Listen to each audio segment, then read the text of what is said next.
Good morning all of you. How are you all? Today I am going to start next video of chapter 2 of class 8.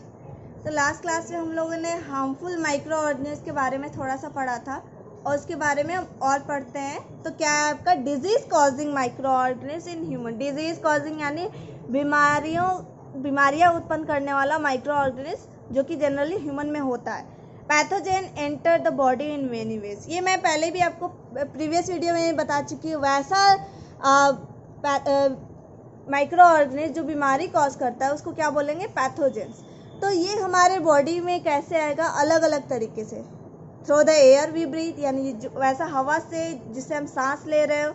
जैसे क्या example, बीमारी का example लिखा, common cold जो आपको सर्दी खांसी जनरली हो जाती है मौसम जब बदलता है. और इन्फ्लुएंजा ये क्या है, रेस्पिरेटरी सिस्टम का, यानी लंग्स इसमें आ गया और उसके बाद आपका फेरिंग्स आ गया. ठीक है, यानी कि वो पाइप को बोलते हैं जिससे एयर लंग्स में जाता है. तो इसमें इन्फेक्शन हो जाता है, उसको क्या बोलते हैं, influenza. Through the food we eat, जो खाना हम लोग खा रहे हो सकता है उसमें पैथोजेन हो, उससे क्या होगा, cholera. Through the water we drink, पानी में उस पैथोजेन होगा तो उससे बीमारी होगा, कॉलेरा. ऐसा नहीं है कि सिर्फ यही बीमारी होगा, और भी टाइप के एग्जाम्पल है, तो इसमें से एक एग्जाम्पल दिया हुआ है. Through direct contact with the infected person, यानी कि आप उस पर्सन के कांटेक्ट में आ जाइए या उसके पास बैठ जाइए या उसके हाथ में लगेगा, या फिर अगर वो छींका तो आपने अपने माउथ पे कुछ नहीं रखा, या फिर उसने अपने माउथ पे कुछ नहीं रखा, तो उससे क्या होगा, उसके माउथ से जो वाटर ड्रॉपलेट निकलेगा वो आपके ऊपर पड़ जाएगा और फिर आपको भी इन्फेक्शन हो सकता है.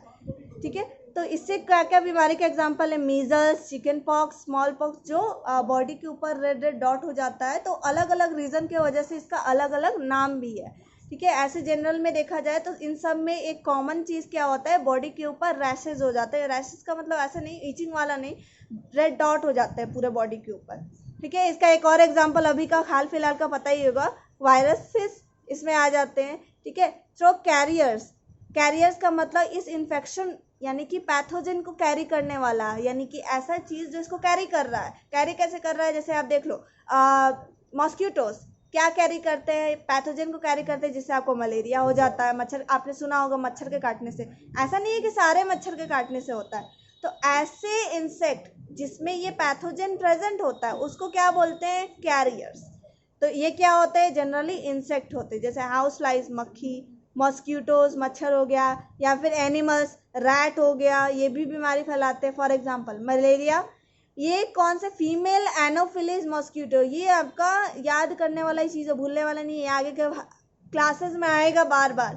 तो किसके काटने की वजह से होता है, एनोफिलिस. इस मॉस्किटो का नाम है, साइंटिफिक नाम है एनोफिलिस मॉस्किटो, फीमेल. ठीक है, एंड द फीमेल एडेस मॉस्किटो, एडेस पढ़ते, एडेस मॉस्किटो के काटने से क्या होता है, डेंगू वायरस. ठीक है, तो दोनों अलग अलग मच्छर का प्रजाति है, यानी एनोफिलिस मॉस्किटो के काटने से मलेरिया होगा और एडेस मॉस्किटो के काटने से आपको क्या होगा, डेंगू वायरस. यहाँ आप डायग्राम में देख भी सकते हो, spread of pathogen through sneezing, यानी छींकने की वजह से क्या होता है, आपके अंदर अगर ये इस पर्सन को इन्फेक्शन है और अगर ये छींका, यहाँ तो ये हैंकरचीफ है यानी रुमाल है, तो अगर ये नहीं होता तो इसके आसपास जितने भी लोग हैं सब इन्फेक्टेड हो जाएंगे, और जिसको मतलब इसको जो बीमारी है वो दूसरे को भी फैल सकता है.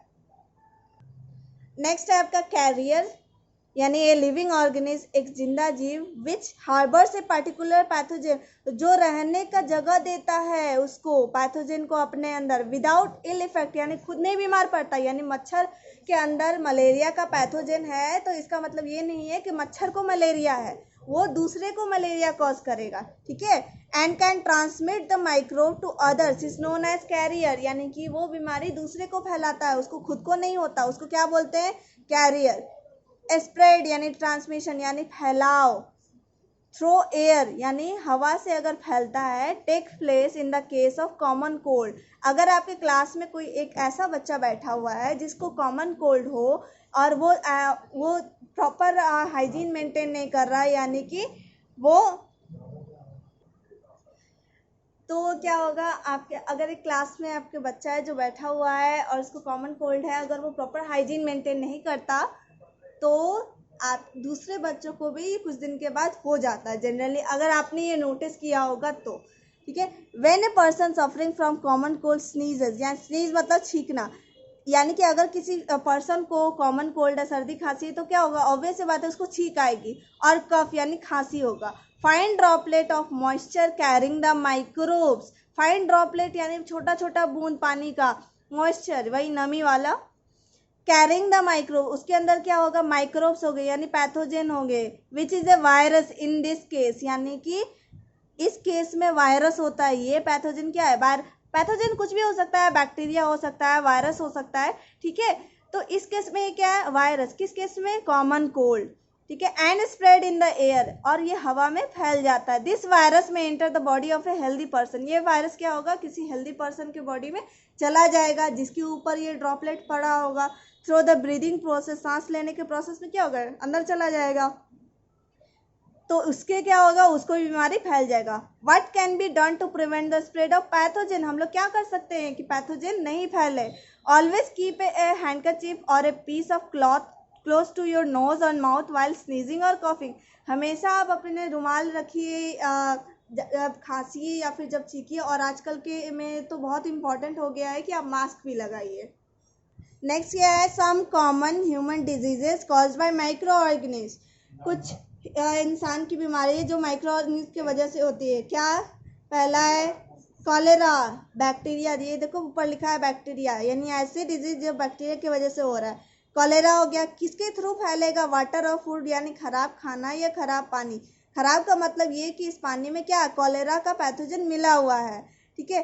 अब ये क्या है, जनरल प्रिवेंटिव मेजर, यानी कैसे बचाव के उपाय, जनरल तरीका जिससे आप ये बच सकते हो।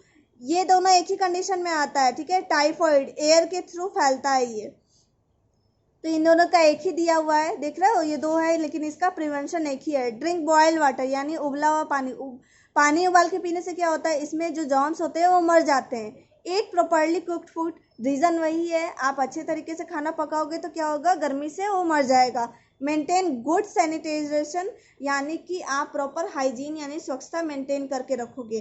Keep personal articles of the patient away from those of other, यानी आप जो चीज़ पर्सनल यूज़ में है, आप जो चीज़ का इस्तेमाल कर रहे हो, यानी आपको अगर बीमारी जो चीज़ आप इस्तेमाल कर रहे हो उसको अलग रखिए दूसरे से, ताकि वो दूसरा कोई छुए तो उसको फैले नहीं। Get vaccinated at proper age, या वैक्सीनेटेड का मतलब होता है टीका, आप एक सर्टेन एज में आपको बोला जाता है, जैसे कि छोटे बच्चों में जनरली कुछ टाइम के बाद उसको टीका का कोर्स होता है पूरा, तो उसको कंप्लीट करना चाहिए। ट्यूबरकुलोसिस, इसको क्या बोलते हैं, शॉर्ट फॉर्म में टीबी भी बोलते हैं। ये किसके थ्रू फैलता है, एयर, तो इसमें क्या प्रिवेंशन है, keep the patient and his personal articles यानी सामान इन कंप्लीट आइसोलेशन, आइसोलेशन मतलब अलग करके एकदम रखना चाहिए फ्रॉम अदर्स, ताकि दूसरे को नहीं फैले।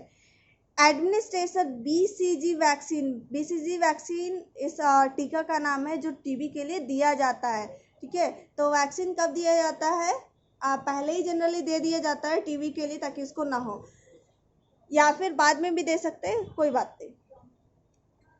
बाय वायरसेस, यानी ऐसी बीमारियां जो वायरस के थ्रू फैलती है। पहला है क्या, मीजल्स, एयर किससे फैलता है, यानी हवा में इसका वायरस होता है। कीप द पेशेंट, अगर हो गया है तो क्या करें, keep the patient and his personal article in complete isolation from others, आप देख रहे हो खुद को यहाँ आइसोलेट करना बहुत ज़रूरी है, यानी अलग, क्योंकि ये फैलने वाली बीमारी है। जनरली फैलने वाली बीमारी में क्या होता है, अलग करके रखना चाहिए सारा सामान, ताकि दूसरे को ना हो।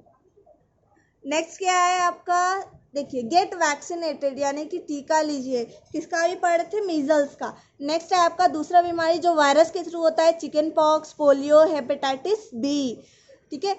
एयर या फिर कांटेक्ट से ये फैल सकता है, यानी कि आप अगर उसके कांटेक्ट में आए हो, आप हैंडशेक किए हो तो उसको फैल सकता है। एयर या वाटर, पोलियो एयर या वाटर, और हेपेटाइटिस भी वाटर के थ्रू फैलता है। क्या इससे प्रिवेंट होने के लिए, ड्रिंक बॉयल वाटर, क्योंकि ये वाटर के थ्रू फैल रहा है, तो आप उबला हुआ पानी पीजिए, या पानी उबाल के और फिर उसे किसी सेफ जगह में रख दीजिए, ताकि वो उसमें कुछ दोबारा इन्फेक्शन नहीं हो, और वही वाटर ड्रिंक कीजिए। गेट वैक्सीनेटेड, यानी टीका लीजिए।